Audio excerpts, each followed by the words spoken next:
حضرت سلمان فارسی رضی اللہ تعالیٰ عنہ ارشاد فرماتے ہیں کہ شعبان المعظم کا آخری دن تھا، اگلے دن رمضان شروع ہونے والا تھا کہ رسول پاک علیہ السلام نے ہمیں رمضان کی فضیلت پر خطبہ ارشاد فرمایا۔ آپ اس بات کو غور سے سمجھیے کہ ایسا مہمان جس کے آنے سے پہلے اس کی فضیلت بیان کی جا رہی ہے، اور فضیلت کون بیان کر رہا ہے؟ امام الانبیاء صلی اللہ تعالی علیہ وسلم۔ یہ صرف ہمارے دلوں کے اندر، امت کے دلوں کے اندر اس ماہ مقدس کی فضیلت کو اور اس کی عظمت کو بٹھانے کے لیے کہ پوری طرح تم اپنے ذہن میں اور اپنے دل میں ایک بات بٹھاؤ کہ ایک عظمتوں والا مہینہ تم پر سایہ فگن ہونے والا ہے، عظمتوں والا۔ حضور نے ایک دن قبل اس کی فضیلت بیان۔ ہمارے ہاں یہ ہوتا ہے کہ ہم کسی چیز کی اہمیت کو لیتے ہیں لیکن سمجھتے ہیں کہ یہ کوئی روٹین ورک ہے، یعنی نارملی ہر سال رمضان شریف آتا ہے، اپنے وقت کے حساب سے چاند بدلتا ہے اور اپنے وقت پر رمضان شریف آ جاتا ہے۔ ہم سمجھتے ہیں کہ مطلب روٹین کا ایک معاملہ ہے، ایک روٹین کی چیز ہے۔ لیکن اگر آپ اس کو اس نظر سے دیکھیں گے نا کہ اس مہینے کے آنے سے پہلے، یعنی ابھی ایک دن بعد آنا ہے رمضان کو، اور آنے سے پہلے حضرت سلمان فارسی فرماتے ہیں کہ نبی پاک نے ہمیں باقاعدہ بلا کے خطبہ دے کے رمضان کی عظمت ہمارے دلوں میں بٹھا، یعنی فکری طور پر اور ذہنی طور پر امت کو تیار کیا۔ فرمایا تم پر ایک ایسا مہینہ سایہ فگن ہونے والا ہے جو مبارک ہے تمہارے لیے، باعث برکت ہے تمہارے لیے۔ تم اپنے آپ کو ذہنی طور پر تیار کرو کہ ایک ماہ نور تمہارے قریب آ رہا ہے۔ جو رمضان، اسلامی عبادات جتنی بھی ہیں نا، وہ مخصوص پوجا پاٹ نہیں۔ اسلامی عبادات میں سے کوئی عبادت بھی ایسی نہیں جس کا مقصد ہی ہو کہ آپ نے اتنے وقت سے لے کر اتنے وقت تک فلاں عمل کرنا ہے۔ جتنی بھی عبادات ہیں اسلامی، وہ اپنے دامن میں کوئی نتیجہ رکھتی ہیں، کوئی رزلٹ رکھتی ہیں، اس کے ثمرات انسانی زندگی پر مرتب ہوتے ہیں۔ انسان کو تزکیہ نصیب ہوتا ہے، اس کے باطن کو صفائی نصیب ہوتی ہے، اسے خیر کرنے کا موقع ملتا ہے، تربیت کے بہت سارے مواقع اس میں پائے جاتے ہیں۔ بہت سارے اسرار و رموز کے ساتھ اسلامی عبادات ہیں۔ یہ جو رمضان المبارک ہے نا، یہ جو روزہ ہے، یہ روزہ اپنے دامن کے اندر تربیت رکھتا ہے، تربیت۔ یا ایھا الذین آمنوا کتب علیکم الصیام کما کتب علی الذین من قبلکم لعلکم تتقون۔ اے ایمان والو، تم پر روزے فرض کیے گئے جیسا کہ تم سے پہلے لوگوں پر بھی فرض کیے گئے تھے تاکہ تم تقوی اختیار کرو۔ روزہ تمہیں پرہیزگار بنائے گا، تمہارے اندر سے جو نفسانی چیزیں ہوں گی انہیں نکالے گا، اور اللہ تبارک و تعالیٰ کی طرف تمہارے دل کا رجحان ہوگا، تمہاری روح کا رجحان ہوگا، تمہیں تزکیہ دے گا۔ روزہ انسان کی تربیت کرتا ہے، انسان کو روزہ ذہنی طور پر تیار کرتا ہے کہ اللہ کے حکم کے مطابق کھانا ہے، اللہ کے حکم کے مطابق پینا ہے۔ سب سے بڑا مسئلہ اس دور کا رزق حلال کا حصول ہے اور حرام سے اجتناب ہے۔ تو روزہ ہمیں یہ سبق پڑھاتا ہے کہ ہم وہی کھائیں گے اور اسی وقت کھائیں گے جو کھانے کا ہمیں ہمارے رب نے حکم ارشاد فرمایا ہے، اور جس سے اللہ رسول منع کر دیں گے جتنی مرضی چمک دمک اپنے دامن میں رکھے، جتنی مرضی، لیکن ہم وہی لیں گے جو ہمارے لیے جائز ہے۔ آپ غور فرمائیے، روزہ لعلکم تتقون، روزہ تمہیں پرہیزگار کرتا ہے۔ بہت سارے لوگ ایک بات کرتے ہیں کہ عادتیں نہیں بدلی جاتی۔ یار کوشش کرتا ہوں لیکن میری عادت نہیں تبدیل ہوتی۔ میں آپ کو ایک رائے دینے لگا ہوں، مشورہ دینے لگا ہوں، میں آپ سے یہ عرض کرنے لگا ہوں کہ موقع آیا ہے رمضان شریف کا۔ رمضان میں نا بندہ روٹین میں اپنی عادتیں بدلتا ہے۔ کسی کو سویرے 7 بجے کھانے کی عادت ہے، کسی کو 9 بجے کھانے کی عادت ہے، کوئی صبح ناشتہ نہیں کرتا، دوپہر میں ہی کھاتا ہے۔ لیکن رمضان آیا تو عادت بدل گئی۔ 7 بجے والا بھی نہیں کھا رہا، 9 بجے والا بھی نہیں کھا رہا، دوپہر والا بھی نہیں کھا رہا، سارے سحری میں کھا رہے ہیں۔ عادت بدل گئی، بالکل طبیعت بدل گئی، روٹین چینج ہو گئی۔ کوئی اٹھ رہا تھا صبح فجر میں اللہ کی توفیق سے، اللہ تعالیٰ معاف فرمائے، تو کچھ ایسے بھی تھے جو 9-10 بجے اٹھ رہے تھے، کچھ الحمدللہ فجر پڑھ کے چلو کسی وجہ سے پھر سو گئے، 10-11 بجے اٹھ رہے تھے، روٹین بدلی ہوئی تھی۔ رمضان آیا تو بدل گئی، سارے سحری میں اٹھ رہے ہیں، تہجد کے وقت سب کی آنکھ کھول رہی ہے، بالکل روٹین بدل گئی، حالات بدل گئے، معاملات تبدیل ہو گئے، اوقات تبدیل ہو گئے، دفاتر کے ٹائم تبدیل ہوئے، اسکولوں کے نظام تبدیل ہوئے، مدارس کے اوقات تبدیل ہوئے، ہر چیز کے اندر تبدیلی آئی۔ معنی کیا ہے کہ اللہ نے تمہیں موقع دیا ہے کہ عادتیں بدلی جا سکتی ہیں، اپنے آپ کو تبدیل کیا جا سکتا ہے، لائف سٹائل کو چینج کیا جا سکتا ہے، یہ موقع آیا ہے۔ ایک مہینہ ہے پورا، 2-3 دن 4 دن آپ کی روٹین بگڑ جائے نا سونے کی، یعنی روٹین سے ہٹ کے آپ سونا جاگنا شروع کر دیں تو پھر وہی روٹین بن جاتی ہے، پھر اسی ترتیب سے انسان سارے کام کرتا ہے۔ تو رمضان میں روٹین چینج ہوگی، سارے تہجد میں اور سحری میں اٹھیں گے، تو اللہ کرے نا یہ روٹین قائم رہے۔ رمضان میں تو اٹھتے تھے سحری کرنے کے لیے، تو اللہ کرے روٹین بن جائے اور سارا سال اٹھیں تہجد کی نماز ادا کرنے کے لیے، اللہ کرے روٹین بن جائے، چیزیں تبدیل ہو جائیں۔ وہ لوگ جن کو ڈاکٹر کہہ رہے تھے کہ دوائی بھی کھانی ہے اور پرہیز بھی کرنا ہے، تو وہ کہہ رہے تھے جی دوائی کھانا تو آسان ہے، پرہیز کرنا مشکل ہے، تو بدلنے لگی ہے نا روٹین، آ گیا نا رمضان، پرہیز کا ٹائم شروع ہو گیا، لہذا بہترین فائدہ یہ ہوگا کہ رمضان میں پرہیز ہوگی، ڈائٹ پلان بالکل بنایا جا سکتا ہے، اس میں چیزوں کو بالکل مرتب کیا جا سکتا ہے۔ تو رمضان شریف کے آنے سے پہلے ذہنی طور پر اپنی عادات کی تبدیلی کا پروگرام بنائیں، عادتیں بدل جایا کرتی ہیں۔ رسول کریم دنیا میں آئے وَيُزَكِّيكُمْ، حضور تزکیہ کرنے تو آئے ہیں، عادتیں بدلنے تو تشریف لائے ہیں۔ نبی پاک نے صفائی ستھرائی کر دی، ساری ناپاک چیزوں کو نکال دیا۔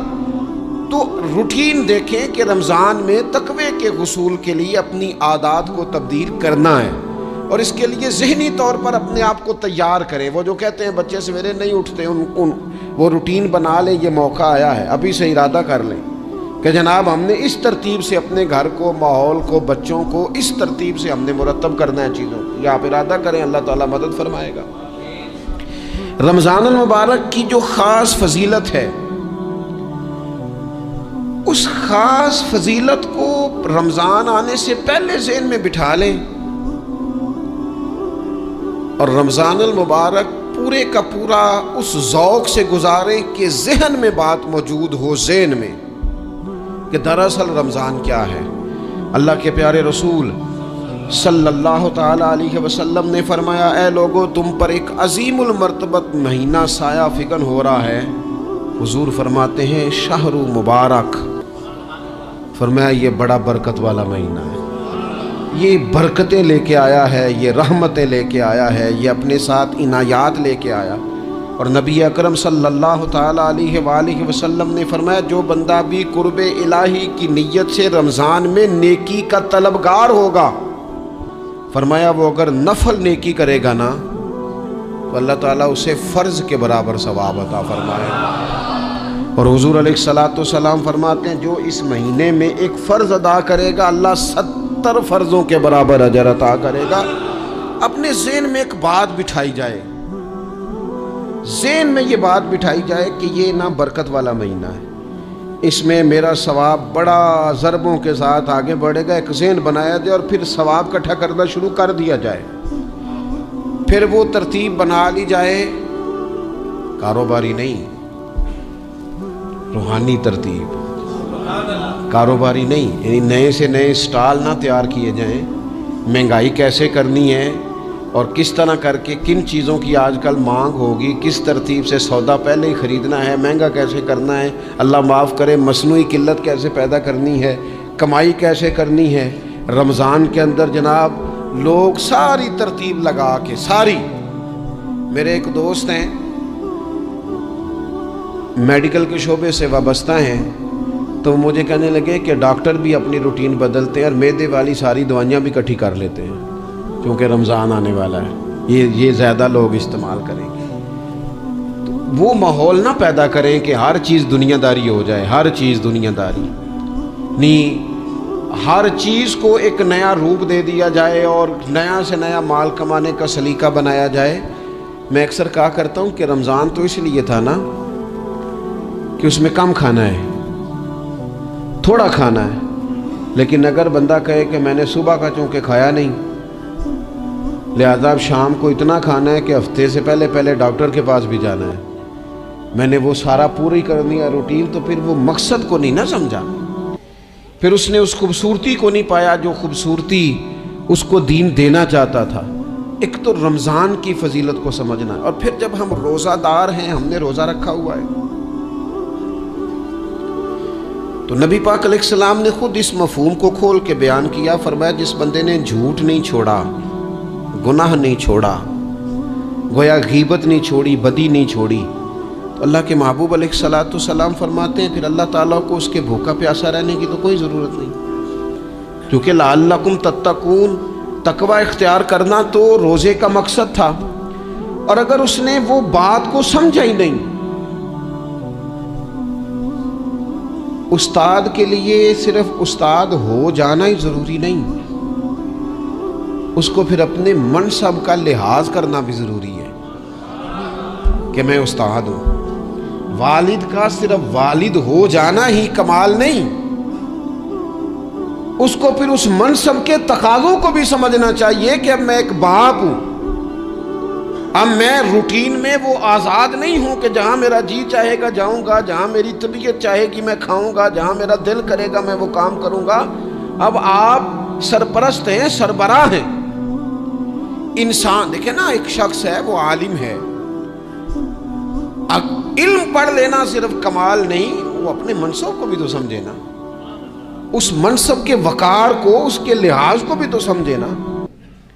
ایک آدمی اگر عمر رسیدہ ہے، بڑا ہے، بزرگ ہے، اور وہ چاہتا ہے کہ میری بزرگی کی وجہ سے میرا اکرام کیا جائے، تو اسے اپنے منصب کا بھی لحاظ کرنا پڑے گا۔ اس کو حضرت سعدی فرمایا کرتے تھے میں نے 18 سال کے بزرگ دیکھے اور میں نے 75 سال کے بچے دیکھے۔ حضور کیا مطلب؟ فرمانے لگے عمر ہو گئی لیکن اپنے منصب کا خیال نہ کیا، عادات بچوں والی رہی۔ اور فرماتے میں نے ایسے لوگ دیکھے جن کو شروع وقت میں ہی اللہ والوں کی صحبت نصیب آئی، تو وہ جو بزرگی ہے وہ پھر عمر کی وجہ سے نہیں ملی، وہ اللہ نے علم اور عمل کی وجہ سے عطا فرما دی۔ تو اپنے منصب کا لحاظ کرنا کہ میرا یہ منصب ہے۔ اسی طرح جب ہم نے روزہ رکھا ہوا ہوگا نا، تو پھر ہم نے اس منصب کا بھی لحاظ کرنا ہے کہ میں روزے دار ہوں، پھر خالی بھوکے پیاسا نہیں رہنا۔ رسول پاک صلی اللہ تعالی علیہ وآلہ وسلم نے پتہ ہے روزے دار کی فضیلت کیا بیان فرمائی؟ اللہ کے محبوب صلی اللہ تعالی علیہ وسلم فرماتے ہیں کہ رب فرماتا ہے ابن آدم کا ہر عمل اس کے لیے ہے، روزہ میرے لیے، اور فرمایا میں خود جزا دوں گا روزے کی، میں خود جزا دوں گا روزے کی۔ اور حضور فرماتے ہیں روزہ ڈھال ہے، جو شخص روزہ دار ہو وہ بےہودگی سے، فحش گوئی سے اجتناب کرے۔ اور اللہ کے محبوب صلی اللہ تعالی علیہ وسلم فرماتے ہیں اگر کوئی شخص اسے گالی دے، اگر کوئی شخص اس سے جھگڑا کرنا چاہے تو پتہ کیا جواب دے؟ اسے کہے بھئی میں روزے دار ہوں، میرے منصب کا تقاضا نہیں کہ میں تیرے ساتھ الجھوں۔ اور رسول پاک صلی اللہ علیہ وسلم فرمانے لگے اوہو اتنی بڑی بات۔ حضور فرمانے لگے، یہ صحیح مسلم کے لفظ ہیں، کریم محبوب فرمانے لگے مجھے اس رب کی عزت کی قسم جس کے قبضے میں محمد عربی صلی اللہ علیہ وسلم کی جان ہے، حضور فرماتے ہیں روزہ دار کے منہ کی خوشبو اللہ تعالیٰ کے نزدیک قیامت کے دن مشک کی خوشبو سے بھی زیادہ وقت والی ہوگی۔ اس کے منہ سے جو خوشبو آتی ہے قیامت میں مشک پیچھے رہ جائے گا، اور رب کی بارگاہ میں صرف روزہ دار کے منہ سے، اگر تیرے منہ کی خوشبو رب کو اتنی پسند ہے تو تجھے بھی تو اپنے منصب کا خیال ہونا چاہیے کہ میں نے روزہ رکھا ہوا ہے، میں روزہ دار ہوں۔ اور میرے نبی پاک علیہ السلام کے یہ دو لفظ ہیں نا، وہ صوفیاء ہیں نا، اللہ کے نیک بندے جو ساری زندگی تڑپتے رہے کہ کبھی اے حقیقت منتظر نظر آنا لباس مجاز میں، کبھی مالک ایک دفعہ کبھی تیرا جلوہ ملے، کبھی اے حقیقت منتظر نظر آنا لباس مجاز میں، لاکھوں سجدے تڑپ رہے ہیں میری جبین نیاز میں، اور جو ساری زندگی کہتے رہے کہ ہم تو عمر دراز مانگ کے لائے تھے 4 دن، 2 آرزو میں کٹ گئے، 2 انتظار میں، کہ دیکھو انہیں انعام ملنے لگا۔ جو اس کی راہ کے سوالی تھے، جو اس کے رستے کے مسافر تھے، جو اسے پانا چاہتے تھے، جو اس کی دید کرنا چاہتے تھے، جو اسے ملنا چاہتے تھے، میرے رسول پاک علیہ السلام نے فرمایا روزہ دار کو 2 خوشیاں ملیں گی۔ ایک خوشی اس وقت ملتی ہے جب وہ افطار کرتا ہے، اور فرمایا ایک خوشی اس وقت ملے گی جب وہ اپنے رب سے ملاقات کرے گا، جب وہ اس سے ملے گا تو اس وقت روزہ دار کو خوشی ہوگی۔ میرے دوستو، خوشی تو جو ہوگی سو ہوگی، لیکن یہ لفظ بڑے حسین نہیں کہ روزہ دار کی رب سے ملاقات ہوگی، یہی لفظ بڑے باکمال نہیں۔ ایک روایت میں تو یہ ہے نا کہ روزہ میرے لیے ہے، میں اس کی جزا دوں گا، اور ایک روایت میں یہ ہے کہ روزہ میرے لیے ہے اور رب فرماتا ہے میں خود روزے کی جزا ہوں، یعنی باقی نیکیوں پر ثواب ملے گا، روزہ رکھنے والے کو رب رحمان ملے گا۔ نبی اکرم صلی اللہ تعالی علیہ وسلم کے امت کے صوفیاء نے نا کچھ چیزوں کو بڑا کھولا ہے۔ عارف رومی کہتے ہیں کہ ایک دن نا محمود غزنوی نے خزانوں کے دروازے کھول دیے اور فرمایا بھئی میں نے آج ہر چیز کھول دی ہے، جو جس چیز پہ ہاتھ رکھے گا وہ اسی کی ہو جائے گی۔ لوگ دوڑے، کوئی سونے کی طرف، کوئی چاندی کی طرف، کوئی جائیدادوں کی طرف، کوئی خزانے کی کنجیوں کی طرف، کوئی بڑے بہترین گھوڑے اور اونٹوں کی طرف لوگ دوڑ گئے، جو جس پہ ہاتھ رکھے گا اسی کا۔ سب بھاگ گئے، ایاز بیٹھا ہے، نہ وہ حسن میں رہی شوخیاں، نہ وہ عشق میں رہی گرمیاں، نہ وہ غزنوی میں تڑپ رہی، نہ وہ خم ہے زلف ایاز میں، وہ لذتیں کہاں۔ ایاز چپ کر کے بیٹھا ہے۔ پھر محمود نے ایاز کی طرف مخاطب کر کے کہا ایاز اٹھنا نہیں، آج لوٹ سیل لگ گئی ہے، جو جس چیز پہ ہاتھ رکھے گا اسی کی۔ ایاز کہنے لگا بات پکی ہے نا؟ تو محمود خوش تھے، موڈ بڑا اچھا تھا، کہا بالکل پکی ہے۔ تو ایاز کہنے لگے چلو ٹھیک ہے۔ ایاز اٹھے، پیچھے سے جا کے نا تو محمود کے کندھے پہ ہاتھ رکھ دیا، محمود کے کندھے پہ ہاتھ رکھا۔ محمود کہنے لگے یہ کیا بات کا، آپ سے میں نے پوچھا تھا بات پکی ہے، جو جس پہ ہاتھ رکھے گا اسی کا نا۔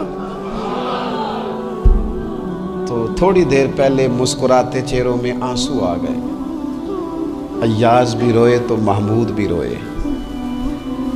کہا بادشاہ پکا رہنا، وہ جن کو خزانے چاہیے تھے وہ دوڑ گئے، مجھے تو تو چاہیے۔ لنگ کئی مہینے تے برس گئے تے تیری دید نو دیدے ترس گئے، تیری تو ملے گا۔ تو پھر کہا محمود نے، اس نے کہا میں وعدہ کر چکا تھا، بس ٹھیک ہے، باقیوں کے خزانے اور میں تیرا طے ہو گئی۔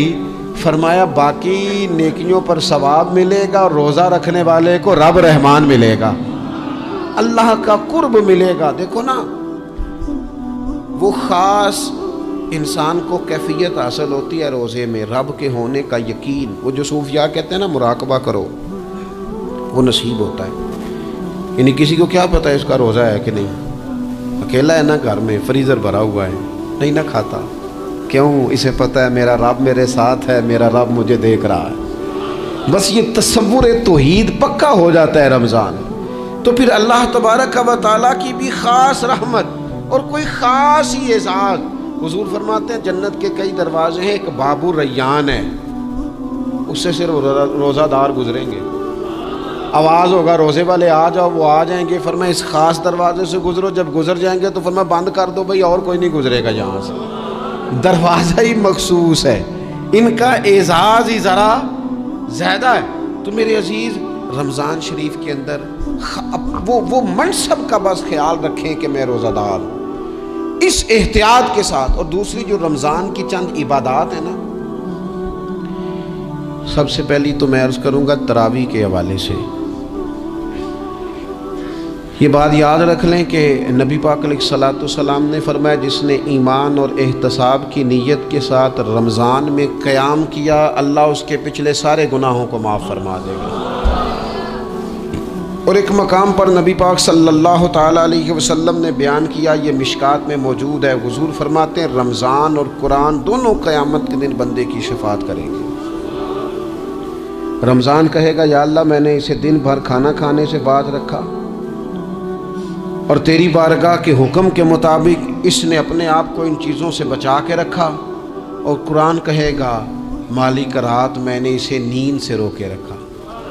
کیا مطلب؟ اس نے کھڑے ہو کے عبادت کی، اگرچہ اس سے مراد شارحین حدیث نے تراویح بھی لیا ہے، تہجد کی نماز بھی لیا ہے، صلاۃ اللیل بھی لی ہے، لیکن میرے عزیز یہ خاص ربط ہے قرآن مجید کے ساتھ تراویح کا۔ مسنون ہے رمضان کی راتوں میں قرآن مجید اور تراویح کا پڑھنا۔ اگر تھوڑی سی نا طبیعت میں صرف تبدیلی پیدا کی جائے، میں نے دیکھا ہے کہ جو لوگ کہتے ہیں نا میرا وقت بڑا قیمتی ہے، بڑی ساری جگہوں پہ آپ کو بیٹھنا پڑتا ہے، بیٹھیں آپ 2 گھنٹے بیٹھیں، 3 گھنٹے بیٹھیں۔ میں نے دیکھا ہے لوگ جاتے ہیں کسی دفتر میں تو رات کو ہی چلے جاتے ہیں، اس علاقے میں کھڑے ہیں، پاسپورٹ کے دفتر کھڑے ہیں، شناختی کارڈ کے دفتر کھڑے ہیں، امیگریشن کی لائنوں میں کھڑے ہیں۔ کچھ ذہن تو بنائیں کہ میں نے رات کھڑے رہنا ہے اور اپنے رب کی عبادت کرنی ہے۔ تراویح کو ذرا ذوق سے آپ اگر تھوڑا ارادہ کر لیں گے نا، یعنی کوئی ایسا مشکل کام نہیں۔ میری تو رائے یہ ہے کہ پہلے 3-4 دن ذرا جم کے ذہن بنائیں اور تھوڑا سا نا روٹین کو بدلنے کی کوشش نہ کریں۔ جس امام صاحب کے پیچھے تراویح شروع کریں، کوشش کریں ساری وہیں پڑھیں۔ روٹین بدلنے سے بھی سستی آتی ہے، ایک دن یہاں گئے 2 دن وہاں گئے، تو یہ روٹین بدلنے سے بھی بعض اوقات سستی آتی ہے۔ کوشش کریں ایک جگہ پہ قرآن شریف سننا شروع کریں اور پھر پورا قرآن مجید وہیں پہ سنیں۔